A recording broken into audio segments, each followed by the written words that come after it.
Hello and good morning to our eDiscovery IQ audience. We are so excited about our eDiscovery Intelligence podcast series designed to give you useful and practical nuggets to properly manage eDiscovery in your everyday practice. My name is Melissa Rogozinski and I'll be your host today. Today is Thursday, January 19th, 2017, and our guest today is Carla Bauer, PMP RCA.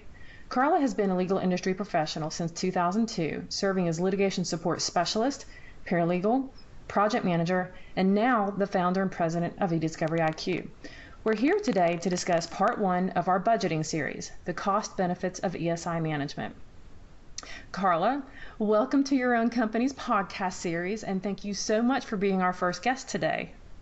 Oh, well, thank you. I'm delighted to be on my own podcast. Well, let's go ahead and start first and talk to the audience about why you decided, after 2 decades working in a law firm, why did you decide to strike out on your own and launch eDiscovery IQ?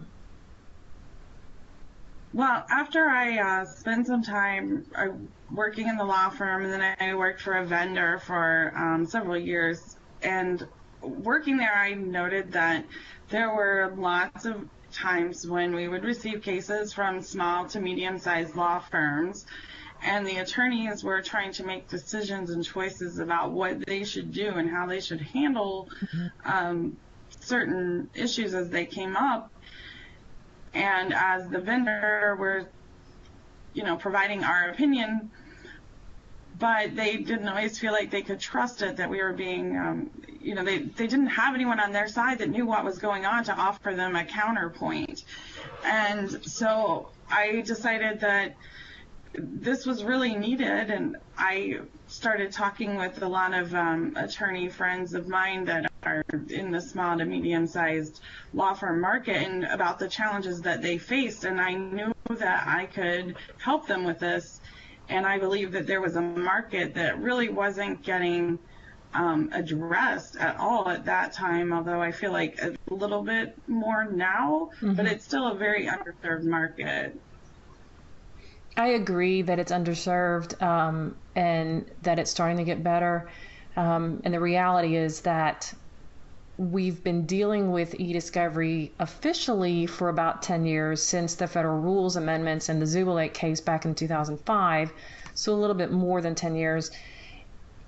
But the way that first decade was handled in framing and defining eDiscovery, the terminology, the technology, the pricing, and just overall the methodology, I think it just intimidated a lot of people far more than what maybe the thought leadership group intended.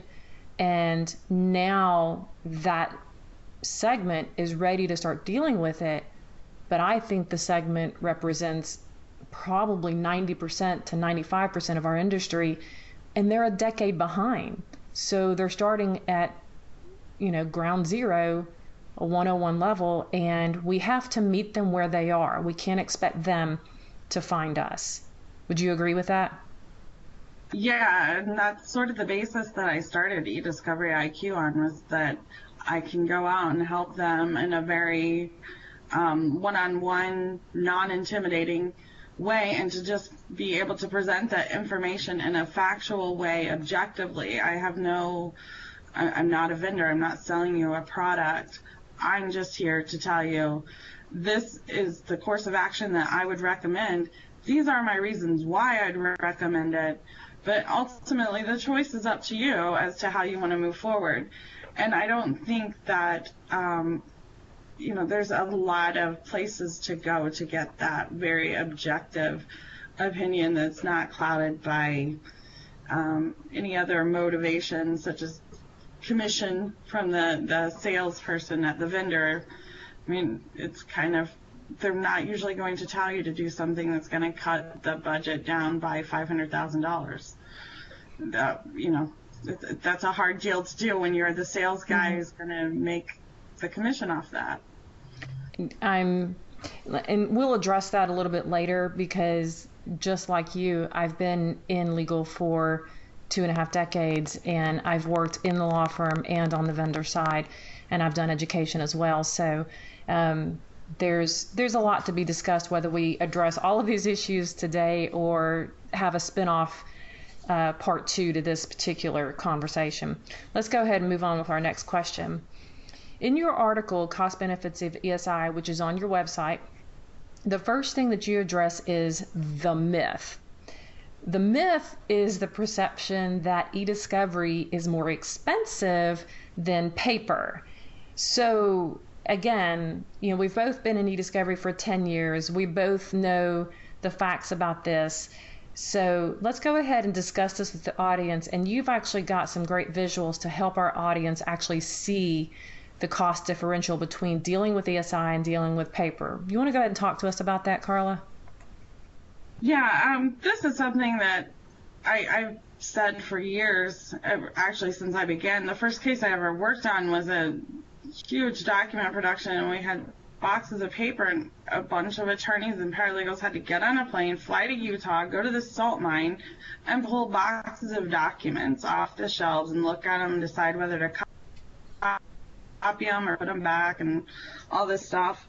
And then they copied them, and when we got back to the office, we had 500 boxes of documents, just full with paper.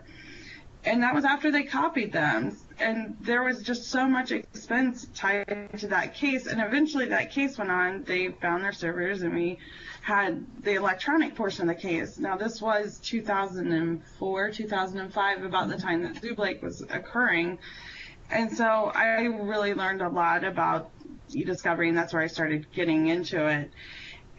And the cost of doing the paper was never cheap. And so recently I had an attorney, said that he had done this project and he had printed it out, and, how could I have saved him money? And so I went through and I broke it down for him, and I said, how does this help you save money? So let's take a look at it. So he had gotten a 1 gigabyte PST file, and we looked at 3 different options: printing them, using their in-house tool, and using relativity. And so we looked at printing, which always requires manual labor. There always has to be someone standing at that printer, catching that paper, putting it together, and making sure everything's running. And we looked at how many hours it would take, because first of all, if it's electronic when it starts, you have to convert it over to images to be able to print it all out or open it.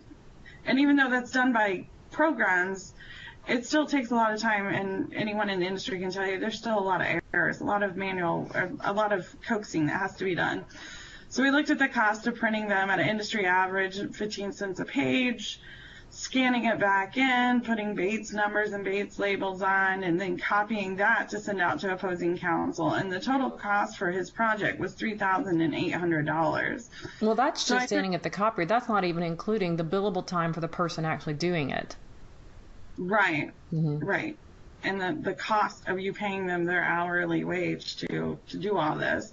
Now, this one they didn't put into binders, which is something I always say, adds additional cost. Binders, tabs, all of these things are not, they're not super expensive, but when you're doing it multiple times, it adds up really fast. So we looked at the first option was using their in-house tool. And so the conversion would it would take the same amount of time to convert these to TIFF images or print them out. It's going to take the same amount of time and the same amount of cost. But where you're really starting to see the cost savings is down the line. So that once they're loaded into a database, and you can search them and run the production from that database, and then if you can send them out on a flash drive or with, they use ShareFile, their internal file sharing system.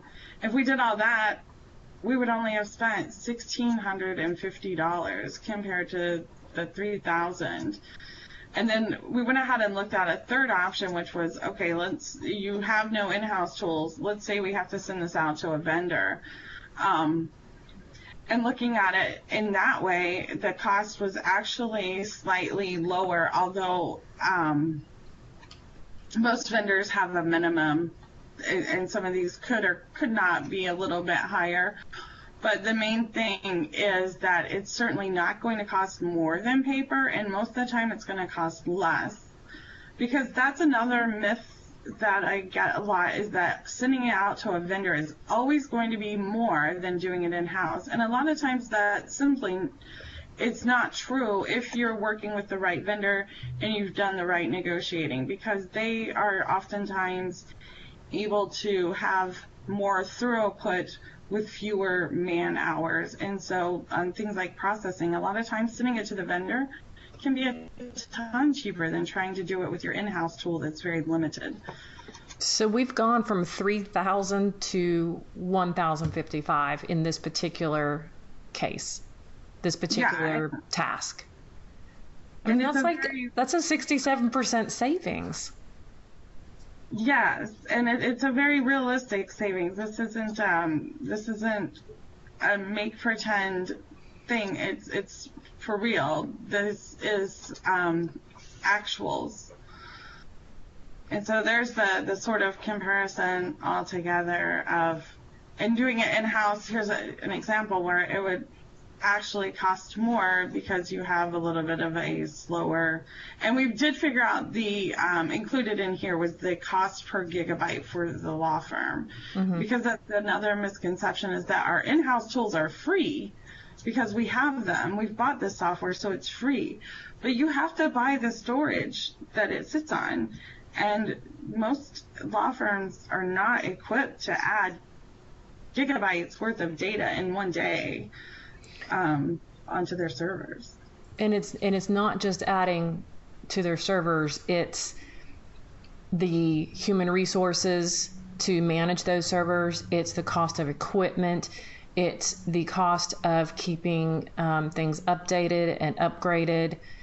There's many ancillary costs that aren't often considered, or unfortunately kind of forgotten. It's not just per gig. Right, yes. And that's one of the major things to think about too. And many IT departments have struggled with this for years. Mm-hmm.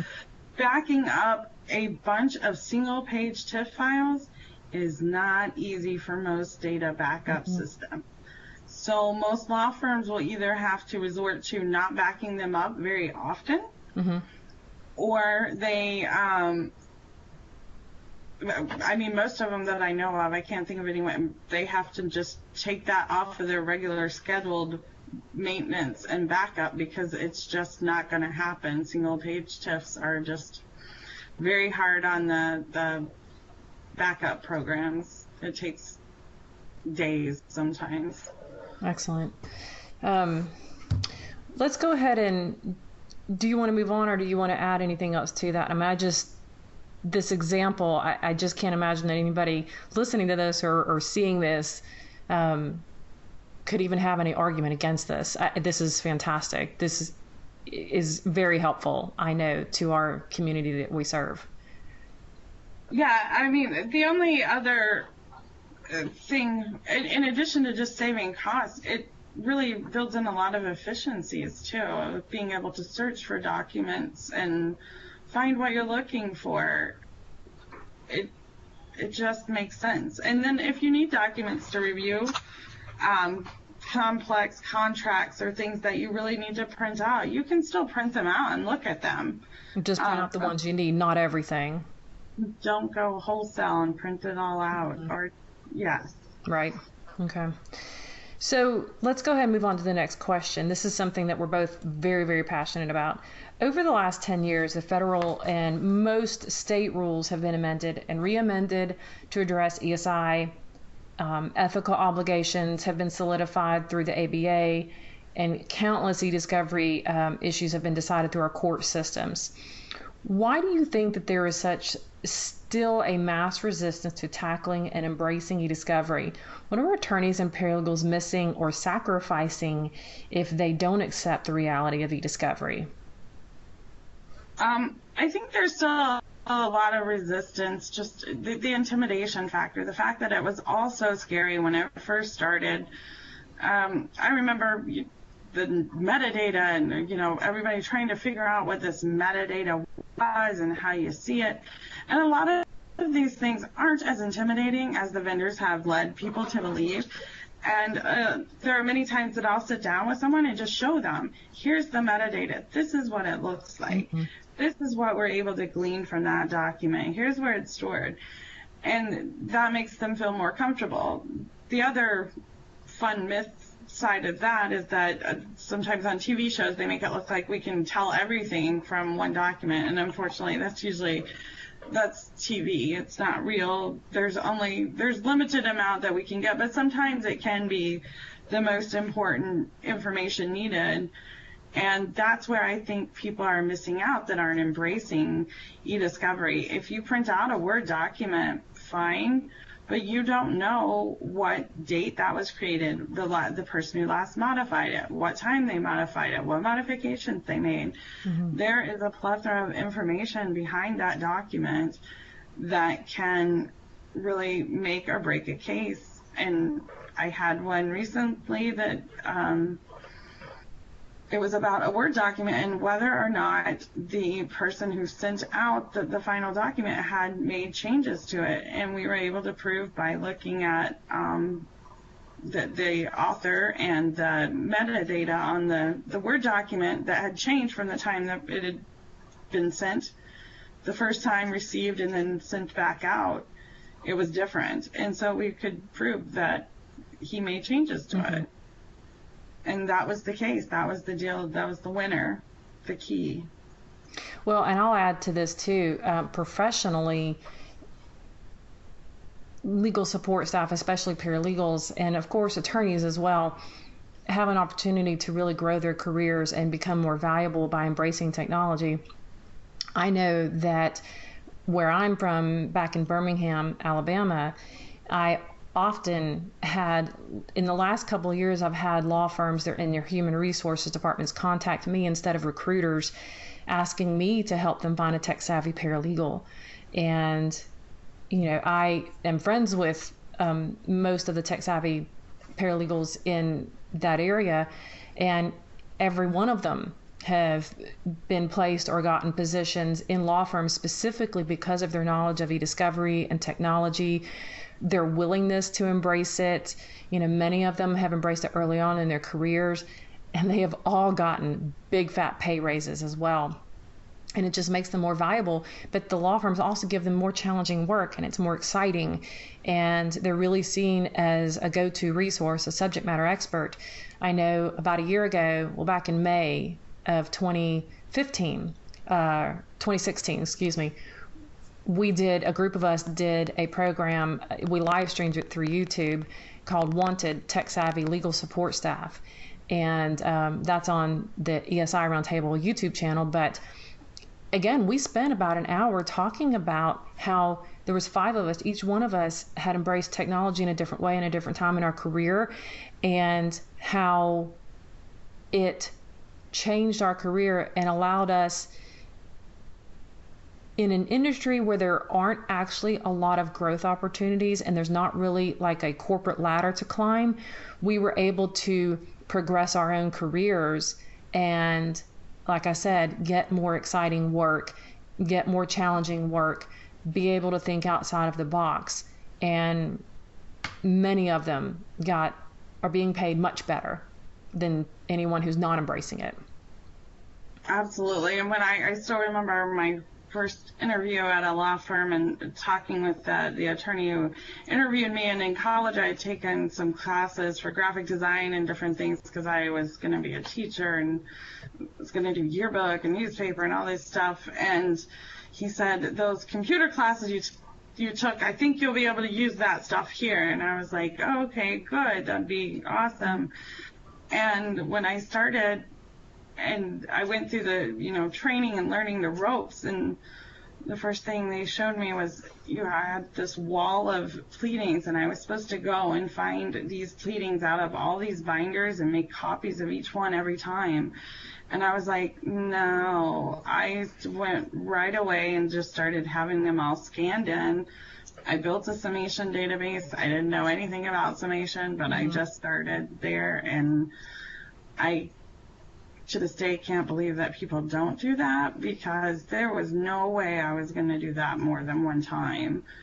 to go through all that. I was able to always answer his questions and find the pleadings, and they were searchable too. So whatever it was he was looking for, besides the time that he was looking for the one that had the blue mark on it, that one I couldn't search for. But for the most part, everything else I could look for how many documents, every pleading about redactions, every pleading where they discussed this or that, all the motions about each different topic that he would want to see. And I could just search, send it to him via email and not waste time flagging them, taking them to the copy center, copying them, putting them back in the binder. I mean, it was all just way crazy to me.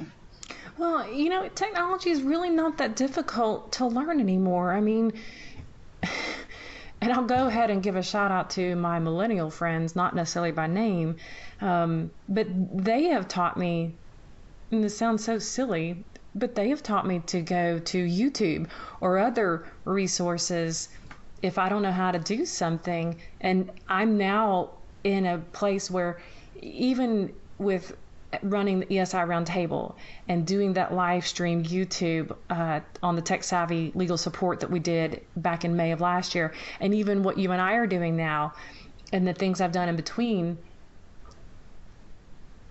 I'm self-taught. You're self-taught. These paralegals that I've worked with, they're self-taught. Attorneys, often I have one attorney colleague of mine who has been with me since I've done the Roundtable, just since I started it, and he had a case dealing with social media. He started digging around, and because he started digging around and working his way through the social media evidence, all of a sudden he became the go-to eDiscovery attorney for his entire firm. And so it's not nearly as intimidating as I think a lot of people just kind of put this block in their head, and they think technology and in eDiscovery, vendors and the people who have built technology have created their own vocabulary that's different from legal terminology, and the barriers to understanding technology and learning it really are not as significant as people make them out to be. It's very easy to figure this out now, and there's so many resources and so many free resources. You really don't have an excuse to not be able to navigate this efficiently. Would you agree? What do you think about that? Yeah, I mean, and that's sort of why the basis of starting my company was to help assist and guide and take the fear out of a lot of this. There are so many things that aren't, but there are things that you should be afraid of, and I'm going to make sure you know what those things are, and so that hey, I don't do it like that. Anytime I am walking somebody through like a production, I will explain to them I don't like to produce in PDFs. Here's all the reasons why, because there's all this metadata that could be attached that I don't know about, and it's easier just to make one flat rule and say I don't do that. Now, I have some firms that go with me on that, and others that will say, we don't care, we still want to produce in PDF. And I say, well, that's your choice. I'm just giving you, here's what the risks are, and you can go ahead and do it that way if you so choose. But I think that's what a lot of the success of my business has been, is marrying the IT staff with the legal staff, because neither one speaks the same language. And, same thing with the vendors. They don't speak the legal language, and right. So it's almost like there needs to be someone to interpret between those two parties to sort of, and then as they start to get it, I'll have paralegals call and, I need you to, I have a PST and I need you to load this, and they start to learn the language and use it appropriately, and that's always where I feel like, yay, I'm winning this, I'm making progress in the right direction. Well, and I think, too, the vendors need to understand, those that don't already, and this is one of the reasons I started doing sales training with the Roundtable for my sponsors, was the practice of law is not thinking about eDiscovery 100% of the time. The practice of law and the business of law is to provide a resource to our clients to help them run their everyday lives and businesses without needing the law. And when they do need the law, when there's an event or a contract that needs to be drafted or there's some kind of a potential conflict, that is another resource for the lawyers to step in and be able to help their clients navigate that, hopefully without litigation. But if litigation happens, then we're there. But again, eDiscovery is a component of that. But to everybody, I would reiterate that eDiscovery is still just discovery. It's simply an electronic form of the same kind of evidence that you've always been looking for. Your interrogatories, your request for production, your request for admissions, your depositions, none of the discovery process has changed. It's just we have a new format of potential evidence. It's a part of litigation, which is a part of the practice of law, which is a part of the business of law. And we're just not thinking about it 100% of the time. But when we do, then we need people like you and other educators to, like you said, I think interpret is the right word to use to bridge that communication gap. Yeah, and my experience has sort of been straddled across legal and IT, and I can speak the language of both of them. And it really there have been several times where I do have to go in and talk to IT and say, listen, she needs to be able to do this to be able to do the job. And we will go over and look at, what are some different ways we can solve this problem on the IT end so that we're not breaking the policy of the firm, but the paralegal is still able to accomplish the tasks that they need. And when you can speak that language, they're really willing to talk to you a lot of times. And I think that barrier is kind of what is scary, because IT doesn't understand why the paralegal needs this, and she's not able to communicate what it is she really needs. She just says, I have to be able to get this on my computer. And they're like, well, what's the problem? So it is very it's very rewarding to be able to sort of go between those two. Sometimes tough, though. Sometimes they're easier than others. We'll say that. Well, let's move on to the next question. This is a big one. For those who don't want to let go of paper, what advice would you give them? In your article, you talk about the happy place between ESI and paper. Talk to us a little bit briefly about that. I don't print out very much. I try to do it as minimally as possible, but there are times I too have to print out things and look at it, and I see the value that can be added. But I think the marriage comes when you're able to leverage both the electronic storage of the documents and and printing them out when you need it, when it's absolutely necessary. One example I have is where they were looking for a specific formatted document that was a MSDS, and we had all these 5,000 documents to go through and find all the MSDSs out of there. And the paralegal and the attorneys went, okay, print them all out and we'll go through these 20-some thousand pages and find all these. I just converted them to PDF and saved them as single page tips where I could go through a program like XNView. As you can see, it just allows you to flip through real quick, and you can tag documents as you flip through. I found all the MSDSs in a matter of minutes. They weren't even done printing them out at that point. And so that's where you kind of have to find where's the good balance. For them, looking through it on in the tool that it was hosted in really wasn't going to work because you couldn't get the nice little thumbnails.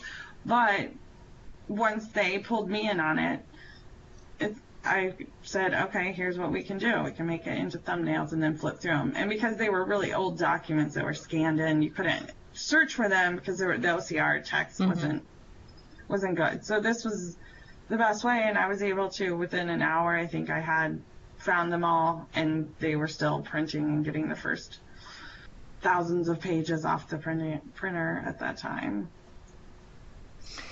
If lawyers and their staff are not embracing technology and eDiscovery, What kind of impact does that have on the attorney-client relationship, in your opinion? I think it makes it very strenuous, and it's even becoming more strenuous now. I talk to a lot of corporate counsel who are just frustrated by the fact that their attorneys don't know as much about eDiscovery as they do, and oftentimes they say, I don't know very much, but my law firm, my attorneys know less than I do. I don't really trust them with this. Mm-hmm. And so right now we're seeing the corporate clients kind of try and pull that in-house. And I don't think very many are feeling a lot of success with that either. And so I think if we can get to the point where you as an attorney are able to bring in an expert to engage us when necessary, we can help the client who's got some tools, who wants to use these tools they've invested a lot of money in. We can help them. Let's leverage the best of your tools, and let's leverage the best of the law firm's abilities, and together kind of take the people, process, and technology and merge those all together. And I think that's really the key to success with eDiscovery is it's if you don't have people in place that are willing to work together, it doesn't matter what tools you have. It's not going to work. And the same for the tools and the process. If your process is a mess, you're probably not going to end up with a really great end product. So having all three of those things and really bringing it together is the key that I have seen many, many times be successful. And attorneys that have been on projects before that they just never wanted to see eDiscovery again, and then we do the project and we get everything nailed down, and they feel totally different about it and are ready for the next challenge when it comes up. I met a corporate counsel, Brett Tarr of Caesars Entertainment, and he's just an outstanding person. And I joke, when I first met him, I was so enamored by the program I had seen. It was a webinar I had attended, and then I happened to bump into him at an industry conference, and I thought I'd met a celebrity. And when he sees or hears this, he'll blush and he'll probably text me or something. But I often say that I'm the unofficial president of his fan club.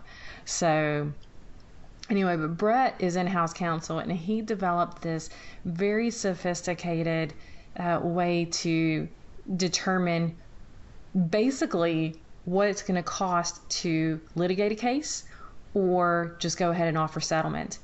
And of the several components of that, he runs a lot of analytics based on where the case is filed, what kind of claim it is, what court system it's in, who his potential defense counsel are, what the history has been in those kinds of cases. And he's able to determine, like I said, whether or not they should make an offer of settlement or if they should go ahead and budget to litigate the case. But also in turn, being able to budget like that, and it does, like I said, it does include what his potential defense counsel, outside counsel, are capable of doing and the history he's had with them. But ultimately, being able to make those kinds of litigation budgeting decisions also has a direct impact on the business itself, because then that's just one cost of running a business. And then the in-house legal department can help make decisions on, if there needs to be additional training with management or employees, or if a certain type of incident is happening at a certain property. They're able to take a look at that, like I said, the litigation budget, and make better decisions to run the business itself. And I think that absolutely lends to outside counsel must become tech savvy. They must have a team in their own law firm of lawyers, paralegals who are tech savvy that can be that go-to resource and work hand in hand with in-house counsel, or else, quite frankly, they're going to lose that business. They're just going to. If they're not managing things efficiently and they're not saving their corporate counsel money, because corporate counsel doesn't want to have to take things in-house, they're running a business. But if their outside counsel isn't saving the money and isn't embracing technology. Casey Flattery is another one. He was in-house counsel at Kia Motorsports, and he tested his outside counsel on basic technology understandings, Microsoft Word, PowerPoint, email, outlining, basic things, and outside counsel failed. So, Casey Flattery and Brett Tarr both are examples of corporate counsel taking the reins and understanding how to control cost as it relates to the legal process, but it also has a bigger impact on how to run the business. And if outside counsel are not on board with this, and this may offend some, and that's okay, you're going to lose your clients. You're going to. You and I both have heard that from corporate counsel. And it does happen, and I've seen it happen where it was over the mismanagement of eDiscovery, and the corporate client that had to go elsewhere, and that's a reality. But I don't know that they express it outright to their counsel. They keep saying, I want you to reduce costs, I want you to reduce costs, but they're not telling them exactly how, and they're expecting their outside counsel to figure it out and lead them and guide them. So oftentimes when I do something that is done for a cost-saving measure, I will include in the billing description what the actual cost of this process was, but what the savings are anticipated to be from doing that. An example I had of that was running email threading and saving the client. It was a really small case, but I think by using email threading, I was able to save thousands of dollars on a smaller case, but still, it was 30% savings, I believe, was what it ended up being, just by doing some. There we go. Some simple email threading. Yeah, so by cutting it down, 417 documents and reviewing 60 documents per hour, the total client savings would be $3,000. So on something like that, I include that in the billing description, and I try to work with the attorneys to talk with clients to explain to them what is being done to save costs, and sometimes why we're spending money now. Because my favorite saying is, a lot of times attorneys will save a penny to spend $10. Like, no, just spend that penny. It was worth it in the beginning. But a lot of times it's because they don't see the long picture. They don't see the full scope of the project from beginning to end. And I really try to take that big picture approach. And if it's more beneficial to pay $50 extra today rather than $500 tomorrow, why not pay the $50 today? Agreed. Well, that just about wraps up our time today, Carla. Do you have anything else that you want to say to kind of summarize the conversation we've had, and what do you want the eDiscovery Intelligence audience to know? eDiscovery is something I'm obviously very passionate about. It's been pretty much my whole career, my whole life is eDiscovery. Sometimes I wish I had other parts of it, but I think my main point was starting the business and really getting out here and trying to, and doing the podcast and doing the blogs, is to let people know that there is nothing to be afraid of. And there are people out here who are willing to help and guide and not lead you down the wrong path. I'm going to tell you what the risks are as you are walking. Now, there are always unforeseen risks. There's always things that come up. I've never had an eDiscovery project that didn't have a thing to it, some sort of glitch in the systems. But a lot of times, if you understand that glitch is okay and you just explain it to your opposing counsel, a lot of times things just smooth out, and then you're able to go forward instead of halting and spinning your wheels. And I think a lot of the cases that we've seen that, end up in eDiscovery sanctions or rulings, a lot of times these could have been avoided if we would have started with better communication in the beginning. So I think the clients that I work with now would tell you they have been blown away by how much easier eDiscovery is once they decide on search terms and agree to it up front. So now we don't have to keep going back for motions to compel and collecting and doing things like that. Well, and I'll tie up what you said with reiterating the California State Bar opinion from last year, that the California State Bar issued an opinion making learning about eDiscovery specifically an ethical obligation. And they state in their opinion that 3 things. They expect attorneys to either learn about eDiscovery.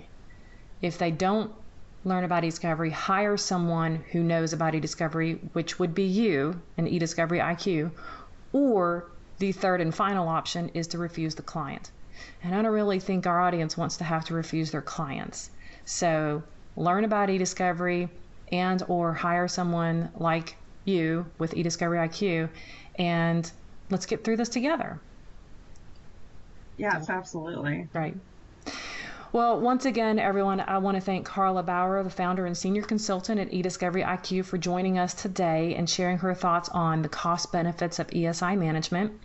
You can learn more about eDiscovery IQ at www.ediscoveryiq.com. Follow us on Twitter at eDiscovery IQ and connect with Carla on LinkedIn. You can also email Carla directly at carla.bauer@ediscoveryiq.com, or you can reach her at 513-629-2752. Join us next time as we interview Angela Michuli on budgeting for eDiscovery. That's all for today's episode of eDiscovery Intelligence. Thank you.